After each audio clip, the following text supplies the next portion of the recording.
सबसे पहले हम बात करेंगे 11th 5 ईयर प्लान के बारे में। 11th 5 ईयर प्लान कब आया? 2007 में आया। कब तक के लिए आया? 2012 तक के लिए आया। 2007 से लेके 2012 के बीच में एग्जिस्टेंस में रहेगा 11th 5 year plan. 11th 5 year plan के दौरान जो ग्रोथ हमने टारगेट की थी वो कितनी की थी? 9%। लेकिन एक्चुअल में जो ग्रोथ हम अचीव कर पाएंगे वो कितनी करेंगे? 8%। अब ग्रोथ के मामले में अगर देखो तो जो हमने टारगेट की थी ग्रोथ वो तो हम अचीव नहीं कर पाए, लेकिन अगर ओवरऑल देखो तो 8% की ग्रोथ हमने अचीव की, जो कि अपने आप में बेटर थी, जो कि अपने आप में काबिले तारीफ थी। तो ग्रोथ के पर्सपेक्टिव से देखोगे तो हमने बड़ा अच्छा परफॉर्म किया इस 11th 5 ईयर प्लान के दौरान। अच्छा, इस 11th 5 ईयर प्लान की थीम क्या थी? थीम थी towards faster and more inclusive growth. बहुत सिंपल, थीम क्या थी? थीम थी towards faster and more inclusive growth. 11th 5 year plan के दौरान ही आए थे 2008 के global financial crisis. Global financial crisis जिनकी शुरुआत हुई थी यूएस से। ये जो ग्लोबल फाइनेंशियल क्राइसिस 2008 वाले वो इसी 11th 5 ईयर प्लान के दौरान आए थे। तो एक सवाल बड़ा नेचुरली आता है कि पूरे दुनिया भर में इतने सीवियर फाइनेंशियल क्राइसिस आए हुए हैं, उसके बावजूद हमने बड़ी अच्छी 8% की ग्रोथ अचीव की। ऐसा कैसे हो पाया? उसके पीछे दो रीजंस हैं। एक तो उस टाइम पे जो आरबीआई के गवर्नर थे वाई रेड्डी, उन्होंने इन क्राइसिस को काउंटर करने के लिए बड़े अच्छे स्टेप्स लिए थे, तो उनका बड़ा इंपॉर्टेंट रोल रहा। मतलब हमारे कंट्री में इन ग्लोबल फाइनेंशियल क्राइसिस का इंपैक्ट उतना सीवियर नहीं था। हालांकि हमने स्लो डाउन फेस किया था, लेकिन उतना सीवियर इंपैक्ट नहीं था because of the RBI governor. और दूसरा, 2007 से लेके 2008 तक, मतलब जब ये ग्लोबल फाइनेंशियल क्राइसिस प्रॉपरली आएंगे, उससे पहले वाले एक साल में हमने मैक्सिमम ग्रोथ रेट अचीव की, हमने मैक्सिमम फॉरेन इन्वेस्टमेंट अचीव किया, हमने एग्रीकल्चर ग्रोथ के मामले में भी अच्छा परफॉर्म किया, और सर्विसेज सेक्टर तो हमारा पीक कर रहा था, बहुत जल्दी जल्दी ग्रो कर रहा था। तो एक तो 2007-8 के दौरान हमने सभी फील्ड्स में अच्छा परफॉर्म किया, और दूसरा जब क्राइसिस आए 2008 में, तो उस टाइम के आरबीआई गवर्नर वाई रेड्डी ने इन क्राइसिस को काउंटर करने के लिए बड़े एडुकेट स्टेप्स लिए थे, जिनकी वजह से ये क्राइसिस हमारे कंट्री में उतना सीवियरली फील नहीं होंगे। हमारे कंट्री में एक हल्के लेवल पर स्लो डाउन फील होगा। तो इसको याद रखना, बाई चांस अगर कोई पूछ ले कि भाई 2008 में इतने सीवियर ग्लोबल फाइनेंशियल क्राइसिस थे, उसके बावजूद हमारे कंट्री में जो इकोनॉमिक ग्रोथ थी वो 8% की थी, मतलब उसके बावजूद हमने बेहतर परफॉर्म किया था इकोनॉमिकली। उसके दो रीजंस हैं कि एक तो 2007-8 में जो हमने ग्रोथ अचीव की वेरियस फील्ड्स में वो बेहद अच्छी थी, और इसका एक रीजन ये भी है कि जो एलपीजी रिफॉर्म्स हमने किए थे 91-92 में, अब वो हमें रिजल्ट्स दे रहे थे।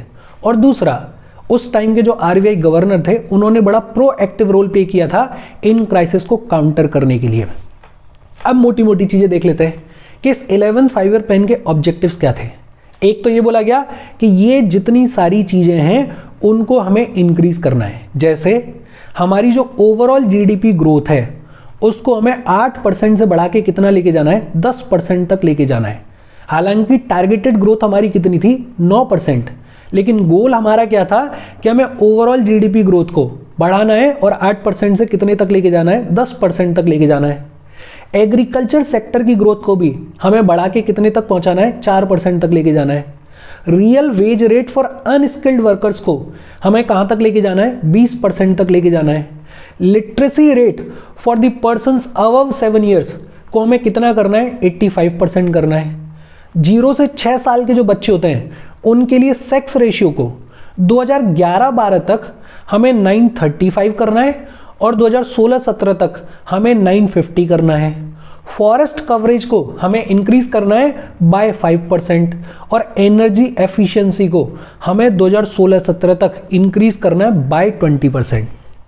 मोटा मोटा एक एक डिटेल को याद मत रखना, लेकिन मोटा मोटा याद रखो कि बड़े एम्बिशियस गोल्स हमने रखे। जैसे ओवरऑल जीडीपी ग्रोथ कितनी होनी चाहिए? 10% होनी चाहिए। एग्रीकल्चर सेक्टर की ग्रोथ हमें कहां तक लेके जानी है? 4% तक लेके जानी है। Real wage rate for unskilled workers हमें कहां तक लेके जानी है? 20% तक लेके जानी है। Literacy rate of childrens below 7 years हमें कितनी करनी है? 85% करनी है। Sex ratio for 0 to 6 years of age कितना करना है हमें, 2011-12 तक 935 और 2016-17 तक 950। फॉरेस्ट कवरेज को हमें कितने से इंक्रीज करना है, 5% से। एनर्जी एफिशिएंसी को 2016-17 तक हमें इंक्रीज करना है बाय 20%। और दूसरा बोला गया कि ये जो फॉलोइंग चीजें हैं इनको हमें रिड्यूस करना है, इनको हमें घटाना है। जैसे टोटल फर्टिलिटी रेट को हमें लेके आना है 2.1% तक। शायद कल या परसों की न्यूज़ है कि अब हमारे कंट्री में जो टोटल फर्टिलिटी रेट है वो 2% आ गई है। कंफर्म कर लेना, शायद परसों की न्यूज़ है। तो 2% ऐसा कहा जा रहा है कि एक सर्वे ये कह रहा है कि हमारे कंट्री में जो टोटल फर्टिलिटी रेट है वो 2% आ गई है। लेकिन उस टाइम पे गोल क्या था कि हमें टोटल फर्टिलिटी रेट को 2.1% लेके आना है। इन्फेंट मोर्टेलिटी रेट को 28 करना है हमें और घटाना है, और कितना लेके आना है, 28 तक लेके आना है। ड्रॉप आउट रेट्स जो हैं एलिमेंट्री स्कूल चिल्ड्रन की, उसको हमें घटाना है। 2003-04 में 52.5% था, उसको और घटाना है, और 2011-12 में उसको 20% तक लेके आना है। बड़ा ambitious target. Mall nutrition 0 to 3 years of children में उसको हमें हाफ करना है ऑफ द प्रेजेंट लेवल्स। और विमेंस में और गर्ल्स में जो एनीमिया है उसको हमें रिड्यूस करना है बाय 50%। तो कुछ ऑब्जेक्टिव्स ऐसे थे जिनका गोल था कि हमें इनको इंक्रीज करना है, जैसे ओवरऑल जीडीपी ग्रोथ, जैसे लिटरेसी रेट, जैसे एग्रीकल्चर सेक्टर की ग्रोथ, जैसे फॉरेस्ट कवरेज, जैसे एनर्जी एफिशिएंसी। और कुछ ऐसी चीज़ें थी जिनको रिड्यूस करने के ऊपर फोकस करना था, जैसे total fertility rate, infant mortality rate, drop out rates, malnutrition, anaemia वगैरह। लेकिन मैं फिर यही एडवाइस करूंगा कि एक एक डिटेल को याद करने की ज़रूरत नहीं है। एक दो चीज़ें एग्जाम्पल के लिए उनको दिमाग में बिठा के रखो, बाकी मोटा मोटा अंडरस्टैंडिंग डेवलप करो कि 5 ईयर प्लान्स में हो क्या रहा है। इसके अलावा और क्या बोला गया कि हमें लगभग 70 मिलियन न्यू वर्क अपॉर्चुनिटीज़ को क्रिएट करने की ज़रूरत है। ये भी एंश्योर किया जाए कि कम से कम 33% of the direct and indirect beneficiaries of all the government schemes should be women and girl children. कि जो भी बेनिफिशियरी स्कीम्स हैं सरकार की, उसका बेनिफिट कम से कम 33% तो विमेंस को और गर्ल चिल्ड्रन को मिलना ही चाहिए। ऑल वेदर रोड कनेक्टिविटी हमें एंश्योर करनी है in the areas where population is 1000 और अबव।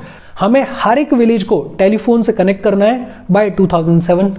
ब्रॉडबैंड कनेक्टिविटी प्रोवाइड करनी है हर एक गांव को बाय 2012। ये सारे ऑब्जेक्टिव्स थे।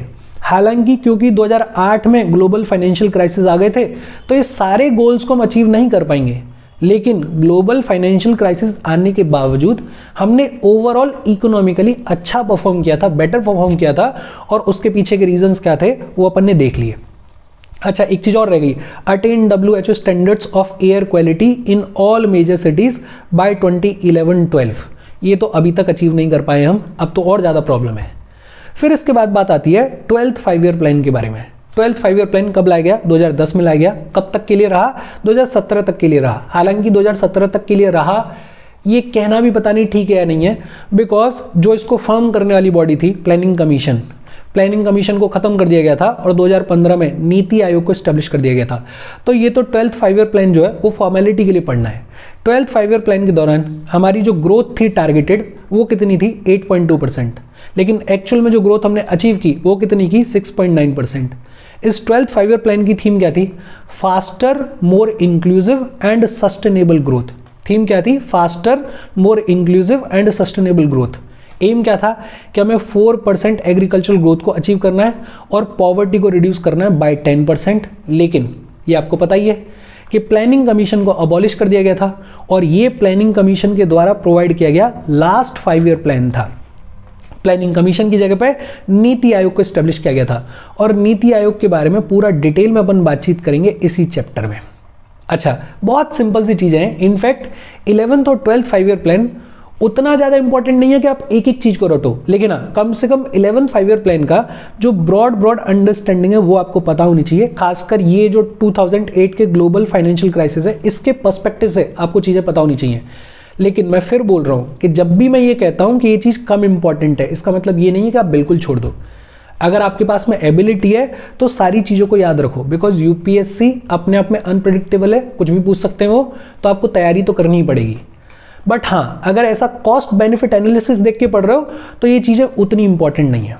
अच्छा, हम आगे बढ़ें उससे पहले वीडियो पे लाइक के बटन को दबा दो। लाइक दबाना ज़रूरी है बिकॉज यूट्यूब ऐसे ही फंक्शन करता है।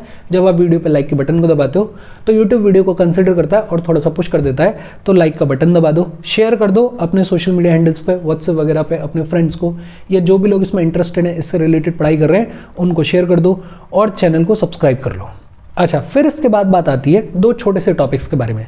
एक तो 5 ईयर प्लान्स के ओवरऑल अचीवमेंट्स क्या रहे। ओवरऑल अचीवमेंट्स देखें तो हमारा जो जीडीपी है वो इंक्रीज हुआ, हमारा जो पर कैपिटा इनकम है वो इंक्रीज हुआ, हमारी जो सेविंग्स हैं वो इंक्रीज हुई, हमारा जो इन्वेस्टमेंट है वो इंक्रीज हुआ। सोशल इंडिकेटर्स के मामले में भी हमने इंप्रूव किया, जैसे इन्फेंट मोर्टेलिटी रेट की बात करें, लिटरेसी रेट की बात करें, कुछ हद तक पॉवर्टी की भी अगर बात करें तो थोड़ा बहुत इंप्रूवमेंट वहाँ पे भी हुआ। इंडस्ट्रियल ग्रोथ हमने देखी इसी फेज में। इनफैक्ट हमने बात की थी कि 8 5 ईयर प्लान जब शुरू हुआ था तब इंडस्ट्रियल ग्रोथ सिर्फ 2% थी, और जब 8 5 ईयर प्लान खत्म होगा तो इंडस्ट्रियल ग्रोथ लगभग 12% तक पहुंच जाएगी। तो इंडस्ट्रियल ग्रोथ भी देखने को मिली।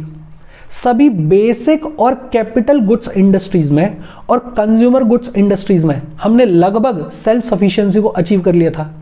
एजुकेशनल सिस्टम हमारा बहुत बेहतर तरीके से डेवलप होगा इन 5 ईयर प्लान्स के दौरान। कंपेयर कर रहे हैं अपन कि 1947 या 1950 में अगर स्थिति देखें तो इन 5 ईयर प्लान्स के दौरान हमारा जो एजुकेशनल सिस्टम है वो बेहतर तरीके से डेवलप होगा। खूब सारा इंफ्रास्ट्रक्चर डेवलप किया गया, ट्रांसपोर्ट सेक्टर में, इरिगेशन सेक्टर में और बहुत सारे सेक्टर्स में। ओवरऑल जो साइंस एंड टेक्नोलॉजी वाले फील्ड में हमारा डेवलपमेंट था वो बहुत बेहतर था। तो अचीवमेंट्स के तौर पे आप सारी चीज़ें लिख सकते हो, और ये तो ज़रूरी नहीं है कि आप इन्हीं चीज़ों को रटो। अगर आप इकोनॉमिक्स समझते हो, अगर आप हिस्ट्री समझते हो, और अगर आपको 1950 के बाद में देश में सिचुएशन क्या रही है वो अगर आपको समझ में आती है तो आप अपने हिसाब से भी इन चीज़ों को लिख सकते हो। 5 ईयर प्लान्स के कुछ क्रिटिसिज्म्स क्या है कि इतनी कोशिश करने के बावजूद हम पॉवर्टी को एलिमिनेट नहीं कर पाए। गरीबी हटाओ, सारी चीज़ें कही जा रही हैं, लेकिन पॉवर्टी को हम एलिमिनेट नहीं कर पाए। जेंडर और इनकम इनइक्वालिटी को हम आज तक एलिमिनेट नहीं कर पाए हैं। एम्प्लॉयमेंट टू ऑल आज तक हम फुलफिल नहीं कर पाए हैं। लैंड रिफॉर्म्स हमने किए, लेकिन पूरी तरीके से लैंड रिफॉर्म्स को हम इंप्लीमेंट नहीं कर पाए। ब्लैक मनी की ग्रोथ आज भी देखने को मिलती है, उसको हम चेक कर ही नहीं पाए हैं, उसको हम रोक ही नहीं पाए हैं। अच्छा, 5 ईयर प्लान्स का जो एक सुंदर क्रिटिसिज्म है वो क्या है? Concentration of growth, regional imbalances. जैसे जब हम बात करते हैं ग्रीन रिवॉल्यूशन के बारे में, तो ग्रीन रिवॉल्यूशन की वजह से हमारी एग्रीकल्चर ग्रोथ बढ़ी, हमारे फूड ग्रेन्स का प्रोडक्शन बढ़ा।